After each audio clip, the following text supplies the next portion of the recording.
So good evening friends, बड़ी update है। JKPSC KS mains के लिए जो कोर्ट केस हुआ था उसकी ऑर्डर कॉपी जो है वो हमारे हाथ लग गई है।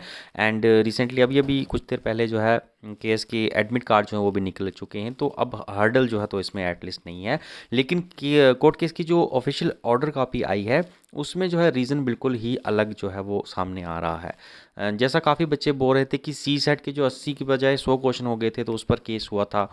और मुझे जहाँ तक पहले जो मैंने वीडियो बनाई थी वहाँ पर मुझे ये पता चला था कि जो एज रिलैक्सेशन है उसके रिलेटेड जो है ये केस किया गया है कि एज रिलैक्सेशन इस बार फिर दी जाए।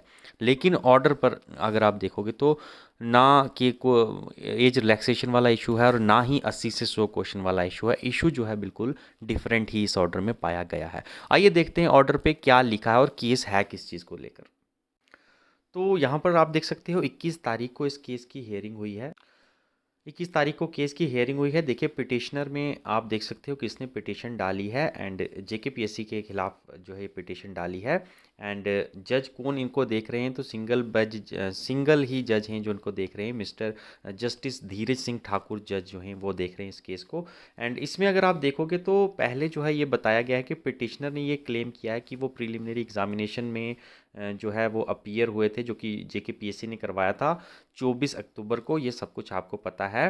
एंड थोड़ा यहाँ पर बड़ा ब्लर दिख रहा है, मैं अभी आपको पढ़ के सुनाता हूँ। It is asserted that as many as 9 question in GS1 and 1 question in GS2 were not corrected which ought to have been deleted and proportionate marks were to be allocated to the petitioner in terms of Public Service Commission rules 12A C. Okay, यहाँ पर ये कहा गया है कि petitioner के द्वारा कि जो प्रीलिमिनरी एग्जामिनेशन हुआ था आपका जो 24 अक्टूबर को हुआ था, इनका कहना है कि इनके मुताबिक जो है जो पेपर था पेपर GS1 का था उसमें टोटल जो कुल मिलाकर 9 क्वेश्चन थे जो कि गलत थे और वो डिलीट होने चाहिए थे। और साथ ही साथ ये भी कहा गया है कि ये GS1 के बता रहे हैं कि 9 क्वेश्चन इनके हिसाब से जो है वो गलत होने चाहिए थे। और GS2 में जो है इनके हिसाब से एक क्वेश्चन ऐसा था जो कि गलत होना चाहिए, जो कि गलत था और डिलीट होना चाहिए था। लेकिन पीएससी ने क्या किया, जब आपको पता है कि रिवाइज आंसर की आपकी आई थी उसमें जो है ये देखिए इन द प्रेजेंट केस, इसको थोड़ा ये कर, in the present case it is suggested कि only 4 question from GS1 were deleted in term of 12AC rule and not the entire 9 question, and instead respondent corrected only 5 question which they could not do in term of relevant rules. Similarly in other GS second paper 1 question ought to have been deleted but was not corrected. इन्होंने ये कहा है कि इनके हिसाब से 9 question जो हैं GS1 में गलत होने चाहिए थे और उनको डिलीट करना चाहिए था। लेकिन पीएससी ने उन 9 में से सिर्फ 4 ही क्वेश्चन को डिलीट किया, बाकी 5 क्वेश्चन को डिलीट नहीं किया। और अगर इनका कहना है कि बाकी 5 क्वेश्चन भी डिलीट हो जाते और उसकी जगह इनको प्रोपोर्शनेट नंबर मिल जाते तो शायद इनका नंबर भी जो है मेंस के लिए क्वालिफाई हो जाता। उसी तरह इन्होंने कहा कि GS1 में इनके हिसाब से एक क्वेश्चन जो है वो गलत होना चाहिए था, उसको डिलीट करना चाहिए था, तो उसके प्रोपोर्शनेट मार्क इनको मिलने चाहिए थे। लेकिन GS2 का कोई भी आपको पता है क्वेश्चन जो है वो डिलीट नहीं किया गया था, सारे वैसे के वैसे रखे गए थे। तो उसके भी ये कह रहे हैं कि उसके नंबर एक क्वेश्चन के अगर हमें मार्क्स मिल जाते तो शायद हम जो हैं मेंस के लिए अपीयर हो जाते। ठीक है, तो इन्होंने ये केस जो है ये डाला हुआ है।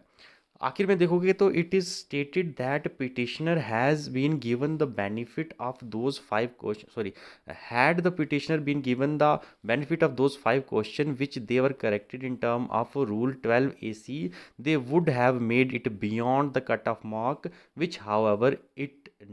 which however is not known to the petitioner at this stage. तो इन्होंने यही कहा है कि अगर वो 5 क्वेश्चन जो कि इनके हिसाब से सही होने चाहिए, सॉरी गलत होने चाहिए थे और डिलीट होने चाहिए थे, अगर वो क्वेश्चन भी पीएससी डिलीट कर देती, पूरे 9 के 9 क्वेश्चन डिलीट कर देती तो इनको प्रोपोर्शनेट मार्क्स मिल जाते और इनका जो है वो कट ऑफ से ये शायद ज़्यादा नंबर पे आ जाते तो ये मेंस के लिए अपीयर हो जाते। ठीक है, तो ये टोटल इशू है। तो इसमें जो है नेक्स्ट आपको पता है हियरिंग 28/3 को रखी गई है और मीनवाइल जो है ये फिलहाल एक इंटरिम ऑर्डर दिया गया है इंटरिम ऑर्डर में है कि in the meantime subject to the objection from the other side petitioner have been permitted to sit in the mains examination which is going to be conducted in March 2020, however the result shall not be declared till the further order. ठीक है, तो ये direction दी गई है PSC को कि फिलहाल ये जो पिटिशनर हैं 14-15 जो कि ये कह रहे हैं कि 9 क्वेश्चन जो हैं गलत थे, जो कि नहीं होने चाहिए थे, पीएससी ने तो 4 ही किए, इनका कहना है कि 9 क्वेश्चन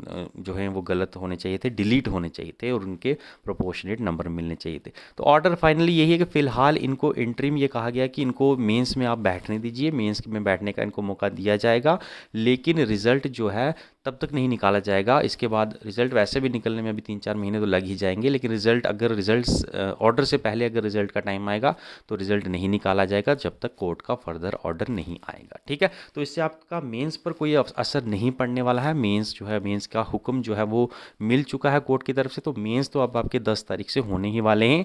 हाँ, रिज़ल्ट जो है अगर जल्दी आने वाला है और उससे रिज़ल्ट से पहले कोर्ट का ऑर्डर नहीं आएगा तो रिज़ल्ट थोड़ा डिले हो सकता है। बाकी जो है आपका मेंस फ़िलहाल जो है उस पर कोई भी खतरा जैसा मंडराता हुआ नहीं दिखाई दे रहा है। 10 तारीख को तैयार रहिए, एडमिट कार्ड भी आ चुके हैं, तैयारी रखिए, डिस्ट्रैक्ट होने वाली कोई बात नहीं है। ये ऑर्डर मैंने इसलिए आपको दिखाया क्योंकि काफ़ी सारे बच्चे डाउट्स में थे, तो दुविधा दूर होनी चाहिए, आपकी डिस्ट्रैक्शन जो है वो नहीं होनी चाहिए, ये मेरा मकसद था। ठीक है, तो thank you for watching this video, thank you, have a nice day.